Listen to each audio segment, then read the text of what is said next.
இத கத்துக்க எனக்கு 40 வருஷம் ஆச்சு. ஆனா சில நொடிகளில் உங்ககிட்ட பகிர்ந்துக்கிறேன்.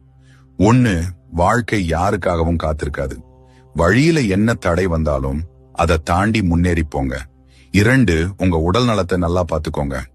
உங்க மனம், உடல், ஆன்மா 3 முக்கியம். ஆரோக்கியம் இல்லைன்னா மத்த எதுவும் ஒரு பொருட்டே இல்ல. 3. உங்க கனவை நீங்க உருவாக்கலைன்னா உங்க வாழ்க்கைய அடுத்தவங்க கனவுக்காக தான் செலவு பண்ணுவீங்க. நேரத்தை வீணடிக்காதீங்க. 4. அமைதியா வேலை செய்யுங்க. உங்க சந்தோஷத்தை தனிமையில கொண்டாடுங்க. உங்க வெற்றிகளை பொறாமை பார்வையிலிருந்து பத்திரமா பாத்துக்கோங்க. 5. நடந்து முடிஞ்சதை நினைச்சு வருத்தப்படாதீங்க. நீங்க செஞ்ச ஒவ்வொரு தவறும் தான் இன்னைக்கு உங்களை உருவாக்கி இருக்கு. அதுல இருந்து கத்துக்கிட்டு முன்னேறி போயிட்டே இருங்க. 6. உங்க கூட இருக்கிறவங்கள ரொம்ப கவனமா தேர்ந்தெடுங்க. நல்ல நண்பர்கள் உங்களை உயரத்துக்கு கொண்டு போவாங்க. தவறானவங்க உங்க சக்தியை மொத்தமா உறிஞ்சிடுவாங்க. Download ShareChat.